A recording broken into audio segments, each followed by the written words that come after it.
What's up, creepers and geekers? Chris, the Atari Creep. How is everyone doing today? Let's continue build on this DL-44 Han Solo-esque blaster. Let's get this body finalized so we can start working on the other parts that need work. So, last episode you saw I filled a lot of this stuff in with this two-part plumber's epoxy. This stuff right here. Now I'm getting ready to make some detailed pieces like this right here. And this detail right here at the end, this real blocky but angled piece. I may even try to blend this in right here. I don't know. But in this case, I'm using milliput. Now with this stuff, it's really great for quick fill or sticking things together. But it sets up in about 5 minutes and then it's not workable. Whereas this stuff, you have a couple hours to work with. It says 3 to 4 hours. I try to stay within an hour and a half to 2 hours and get where I need to be at within that. And that's plenty of time. So what I do is I mix up a batch and I let it sit for about 10, maybe 15 minutes. It seems to be a little more workable if you do that. Just let the chemicals do their thing for a few minutes. And then just simple tools. I mean, I'm only going to have to make kind of squared shapes over here.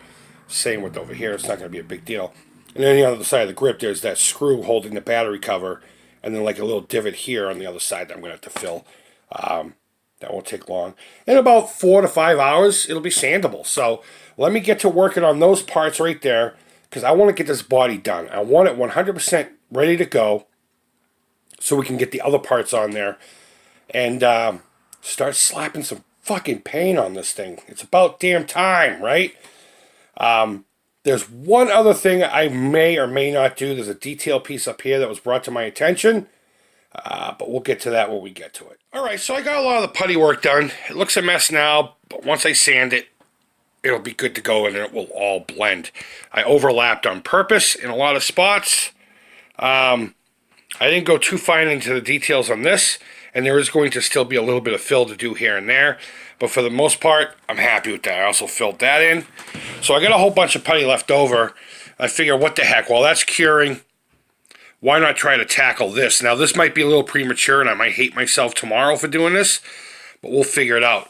So what I did was, I decided just to wrap a little bit of tape around there, and then I cut this thing up, because it still has that kind of round shape, and it's a little more rigid than, of course, the tape.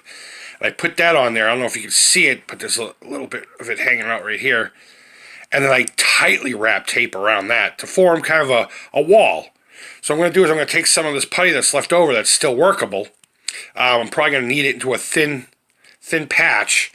And I'm going to put it in there. Now the reason I did the tape first and the plastic is because I don't want the plastic sticking to the prop. So I figured the tape would peel away afterwards. We'll find out, won't we? But yeah, so I'm just going to start working on that. And I don't know, we'll see where it goes. So I got the putty work done. Again, the idea wasn't to completely fill the gap. Just create a wall right here that hopefully I could sand and blend.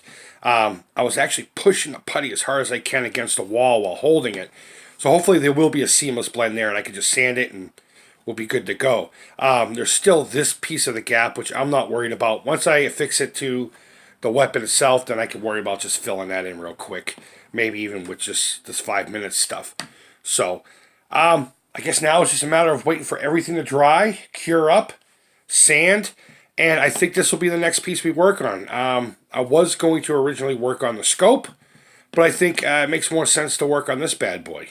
So we're going to let everything dry, start sanding, and get this ready to rock and roll and put onto the main body of the gun. Blaster, whatever you want to call it. Pew, pew, pew. Alright, for the most part, it kind of worked.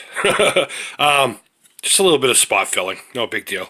Alright, so let's get this thing ready to attach to the actual gun. So rather than mix up more putty, just for a couple of little spots like this, I'm going to go old school. I'm going to drop a little bit of super glue in there, and then literally just sprinkle some plain old baking soda inside there.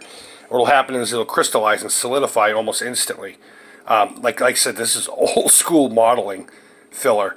And this is also, by the way, what I'm going to use to fill the seams on the body of the gun, going all the way across the, the connection seams, so where the two parts go together. But this is a really great technique. It's cheap and it's quick, and you can sand it in less than a few minutes. So there we go. Most of it's all sealed up. Now I do have to give this spot here a little bit of attention, and down here. But what I want to do is I want to sand just a little bit more, and I'm going to do that a little more exacting. I want to put finesse in that instead of just blobbing like I have been. So I need to work on that very delicately. But regardless, for the most part, it's solid, it's ready to rock, and it's sealed up. So now I think what I'm going to do is I'm going to hit some of the inside of this with some black paint for the same reasons as I did, like these areas here, in case the spray can can't get into it. So I'm going to do that here now in just a few minutes. But I also wanted to show this to you. This is a part that came off of some toy binoculars, I believe. This was like the adjustment wheel for your focus, so to speak. And I think what I'm going to do is I'm going to just somehow secure it in there, whether it be with hot glue or super glue or whatever the case may be, just to give it a little something extra, because I do believe the actual blaster has something similar to this, a little closer to the muzzle. But yeah, so let me get to that painting. Let me get this thing secured in there, and we should be just about ready to actually attach this to the main weapon. Alright, so I got it in there, no problem. I ended up just, if you look in the center there, see that center barrel? How there's a lip just on the outside of it? I ended up squirting hot glue all inside that on the opposite end. Dropped it in and just used my finger to position it until it was pretty solid. And just for extra measure, there was some space there to put some hot glue because that center barrel was poking through. Didn't mean to rhyme there. So yeah, so I got that all together and ready to go. It's in there pretty solid, excuse me. So now what I think I'm going to do, aside from cleaning the glue boogers, is now we're going to have to get this on here. So I think what I'm going to do is I'm just going to put a little bit of super glue on this lip that you see here. And then using this void, squirt some hot glue in there, just slowly, surely, hoping that it'll just run down and build up a little bit and secure this to this a little bit better. Maybe I'll even put some right here. Either way, it's going to be a combination of hot glue and super glue, much like I did with pretty much everything else. And yeah, we pretty much have this almost ready to sand and put aside to do the dreaded scope. Alright, so I was able to get that secured on there. We just need to fill that one little void there, and we are good to go. Getting that on there was a little tougher than I was originally anticipating because of the thickness of the new barrel, adding that piece that's in here. This had trouble closing, so I had to squirt some glue in here, clamp it down, and let it secure.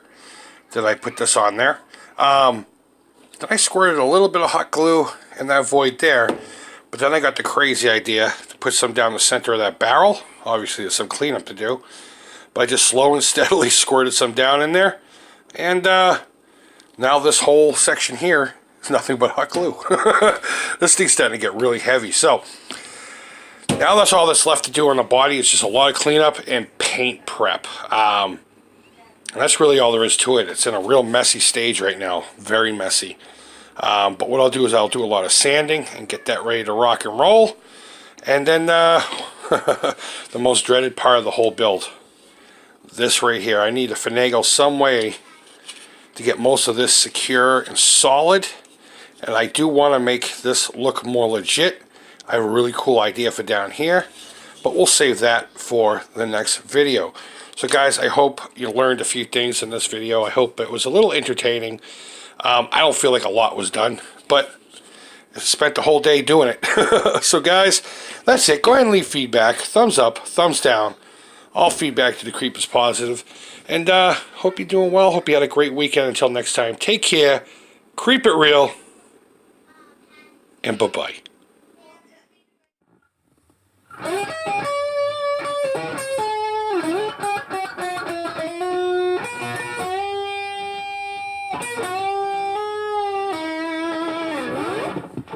Name that riff.